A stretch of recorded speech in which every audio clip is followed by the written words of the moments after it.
Hello everyone, welcome back. Management में आज की स्लाइड में जो हम टॉपिक डिस्कस करेंगे वो है मैनेजमेंट नेचर, ऑब्जेक्टिव्स और इम्पोर्टेंस। ठीक है, so today topic is based on basics of management in which we will cover about the definitions, meaning and definitions of management, what are its main characteristics. ठीक है, यानी कि nature, what are the main needs और objectives of management, और फिर importance. So let's cover what is management. ठीक है, management is the process of planning and organising the resources and activities of business to achieve specific goals in most effective and efficient manner possible. ठीक है, management क्या है? Management is the art of getting things done with the efforts of other. जिसमें manager क्या करता है? Manager planning करता है कि भाई जितने भी रिसोर्सेज हैं उनको किस तरीके से हम यूज़ करें। अगर मैं यहाँ पे बात करूँ ह्यूमन रिसोर्स की, कि अगर उसके पास उसके डिपार्टमेंट में 5 से 6 ह्यूमन लोग हैं, ठीक है, तो कैसे उनको बेटर तरीके से यूज़ किया जाए ताकि जो ऑर्गेनाइजेशन या फिर जो डिपार्टमेंट के जो ऑब्जेक्टिव्स हैं उसको हम बहुत ज़्यादा एफिशिएंट और इफेक्टिव तरीके से कंप्लीट कर लें। ठीक है, एफिशिएंट कम से कम कॉस्ट में और with in time period, effectiveness हम अपने टास्क को अचीव कर लें, वही मैनेजमेंट है। ठीक है, तो management is the art of getting things done with the help of efforts of other. So manager must be try, ठीक है, to lead their subordinate in the right direction. तो आप उनको, जितने भी आपके सबऑर्डिनेट्स हैं उनको राइट डायरेक्शन में लीड करोगे, जिस पे चल के वो अपने जो डे टू डे उनके ऑब्जेक्टिव्स हैं और जो गोल्स हैं उनको वो within time period complete कर लेंगे। ठीक है, तो that is management. Management refers to the completion of task correctly at a minimum cost. ठीक है, मैनेजमेंट क्या है? अगर आप कम से कम कॉस्ट में और प्रोडक्टिविटी को इम्प्रूव कर रहे हो, टास्क को कंप्लीट कर रहे हो, टास्क को परफॉर्म कर रहे हो, तो वो मैनेजमेंट है। Effectiveness in management relate to the completion of task, timeline, जो भी टाइम है। ठीक है, इफेक्टिवनेस का मतलब होता है कि भाई within time period you are completion your task, that is effectiveness.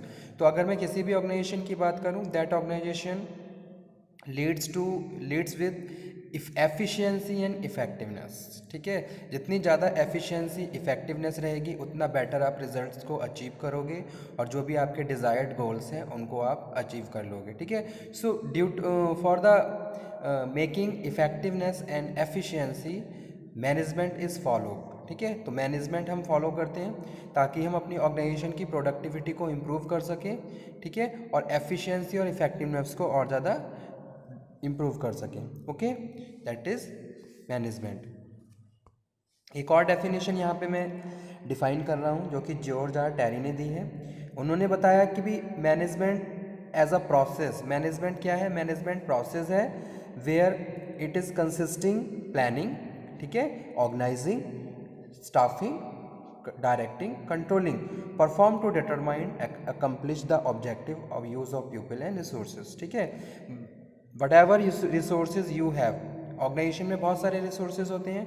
अगर मैं बात करूँ मेन रिसोर्सेज की, तो मैन, मशीन, मटेरियल, ठीक है, मनी। तो आप इनके लिए प्रॉपर प्लानिंग कर रहे हो, इनको ऑर्गेनाइज कर रहे हो, उनको प्रॉपर एक तरीके से स्टाफिंग हो रही है, डायरेक्ट कर रहे हो और कंट्रोल कर रहे हो। So easily you can achieve organisational goals on objective.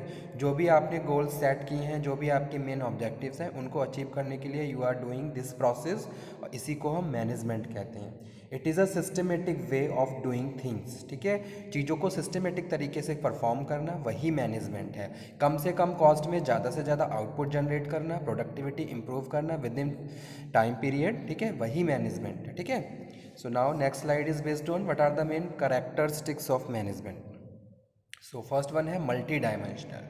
Management is multi dimensional concept है। Most management overseas a supervise a company और ऑर्गेनाइजेशन सर्विस और production cycle. Manager work closely with provide guidance to member of their team।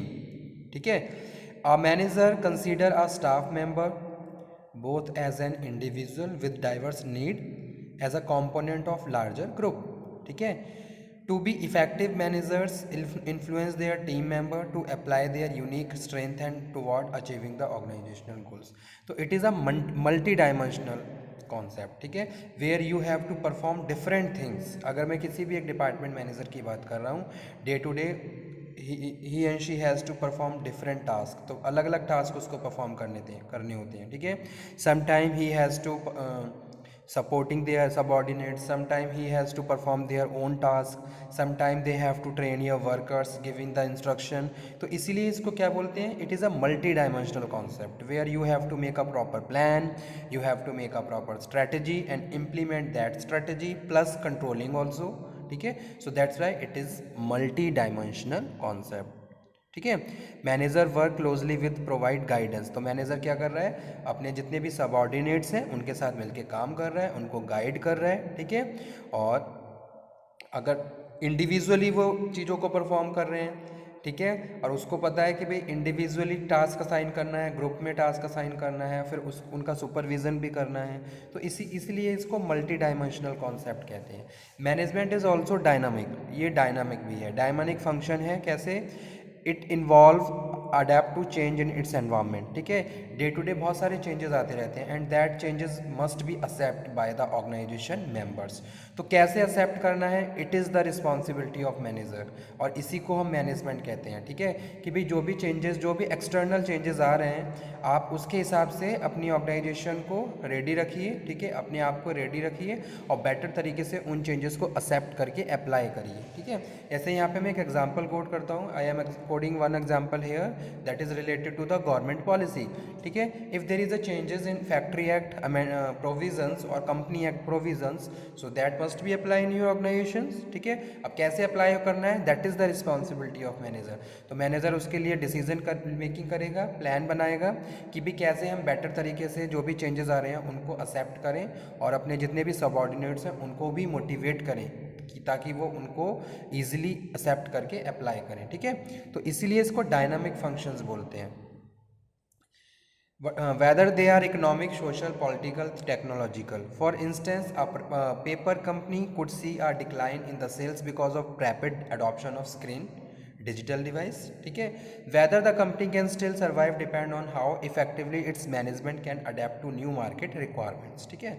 तो नई नई जो भी requirements आती हैं, according to that you have to make a proper plan and implement that plan.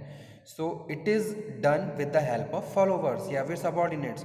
तो ये सब चीज़ें हम फॉलोवर, जितने भी हमारे सबॉर्डिनेट्स हैं उनको उनके साथ कोऑर्डिनेट होकर फॉलो करते हैं। सो that's why it is a dynamic, ठीक है। डे टू डे नए नए चेंजेस आते हैं और that change must be implement. Third one है intangible, third characteristics is intangible. Management is not tangible product as we know, but its presence can change the way of organization function, ठीक है।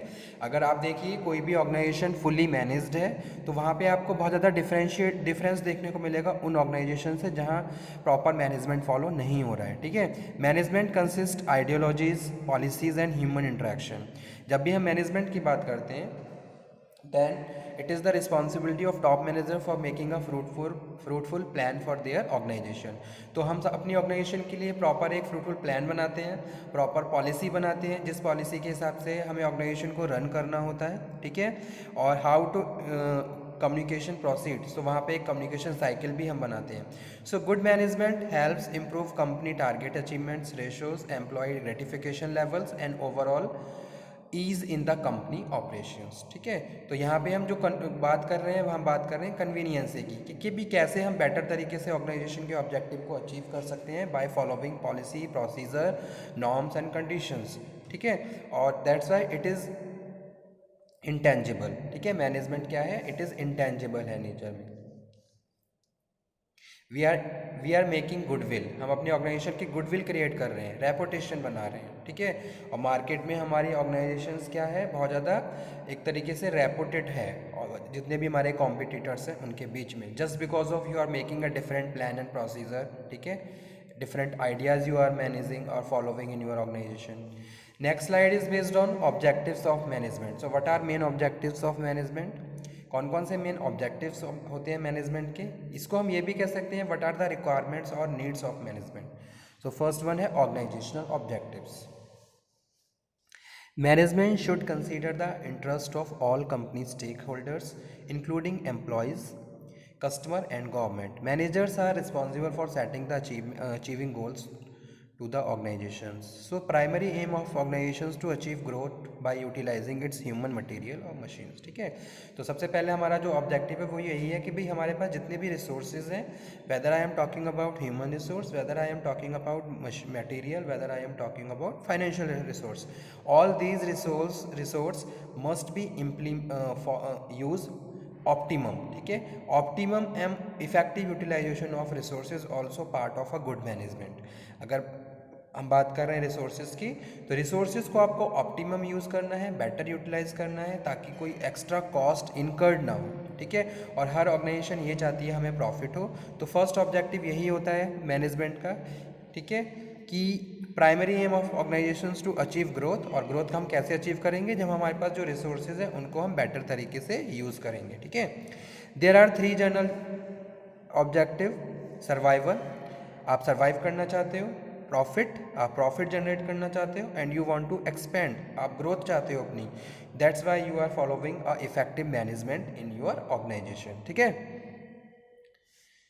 Next one है social objective. तो सबसे पहला था organisational objective, second one है social objectives. ठीक है, तो there are number of social objectives. To management is also responsible for creating benefit for society. जैसे आपने देखा होगा बहुत सारी कंपनीज ऐसी हैं जो सोसाइटी के लिए भी काम करती हैं. They are also following corporate social responsibility. जैसे एग्जांपल की यहाँ पे मैं एग्जांपल कोट करता हूँ कि कुछ कंपनीज ऐसी हैं जो बच्चों के एजुकेशन के लिए भी काम कर रही हैं, एनवायरनमेंट कंजर्वेशन के लिए भी काम कर रही हैं. ठीक है, तो ये सब क्या है, these are the social responsibilities of the company. तो ये हमारे सोशल ऑब्जेक्टिव हैं. ठीक है, benefit for society through their work. Companies choose do it different way. सब में incorporate environment friendly method of production. ठीक है, जैसे कि उसका कोई हार्मफुल इफेक्ट सोसाइटी को ना पड़े, आसपास के एरिया में ना हो. ठीक है, while other implement fair wages. Company क्या कर रही है, फेयर वेजेस दे रही हैं according to the wages act. Opportunities दे रही हैं वर्कर्स को to learn lot of the things. बहुत सारी कंपनीज ऐसी होती हैं जो अपने वर्कर्स के करियर के लिए भी काम करती हैं. ठीक है, so large companies often maintain और fund initiatives that provide basic amenities, जैसे कि हेल्थ केयर दिया जा रहा है, एजुकेशन प्रोग्राम दिया जा रहा है बच्चों को.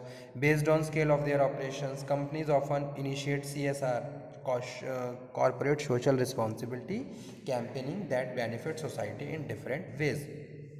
ठीक है, so now third one is what are the main importance of management. क्या इंपॉर्टेंस होते हैं मैनेजमेंट के. ठीक है, अगर मैं मैनेजमेंट की बात कर रहा हूँ तो उसका क्या इंपॉर्टेंस है ऑर्गेनाइजेशन के लिए. So here are some management importance. Help in achieving goal. Better तरीके से आप अपने गोल्स को अचीव कर सकते हो अगर आपने सारी चीज़ों को प्रॉपर मैनेज कर रखा है. आपने ह्यूमन रिसोर्स को मैनेज कर रखा है, आपने फिजिकल रिसोर्स को मैनेज कर रखा है, और आपने फाइनेंशियल रिसोर्स को मैनेज कर रखा है. तो इट इज़ एंश्योर कि you can achieve in easy way your organisational goals and objective. तो फर्स्ट इंपॉर्टेंस यही है, helps in achieving goals. Second one है इंक्रीज इन एफिशिएंसी. आप क्या कर रहे हो, अपनी ऑर्गेनाइजेशन की एफिशिएंसी बढ़ा रहे हो. ठीक है, एफिशिएंसी रिड्यूस कॉस्ट रिड्यूस कर रहे हो by using optimum utilisation of resources. Productivity, increase productivity in all sphere of the organisation work. ठीक है, थर्ड जो इंपॉर्टेंस है डायनामिक ऑर्गेनाइजेशन. आपकी ऑर्गेनाइजेशन क्या है, डायनामिक है. डायनामिक मतलब create a dynamic organisation. Easily you can accept changes, whatever changes are come in the technology. आप इजी तरीके से उसको एक्सेप्ट अप्लाई कर रहे हो. ठीक है, management helps to personal in adapting to change so that the organisation continues to maintain its competitive edge. और बेटर तरीके से आप अपने कॉम्पिटिटर्स को कम्पीट कर सकते हो. ठीक है, so how well in organisation can respond and adapt to change can mean the difference between success and failure. Okay, next जो इम्पॉर्टेंस है वो है helps in achieving personal objective. Effective management foster team spirit. ठीक है, जितना ज़्यादा team spirit होगा, जितना ज़्यादा कोऑर्डिनेशन होगा, जितना ज़्यादा कॉपरेशन होगा, उतना बेटर हम अपने लिए अपने आप को भी एनहांस कर सकते हैं, अपनी पर्सनैलिटी इंप्रूव कर सकते हैं. ठीक है, so commitment to achieve the organization goal as a group which helps to each term member achieve their personal objective. तो मेंबर क्या करते हैं, अपने पर्सनल ऑब्जेक्टिव को बेटर तरीके से अचीव कर सकते हैं.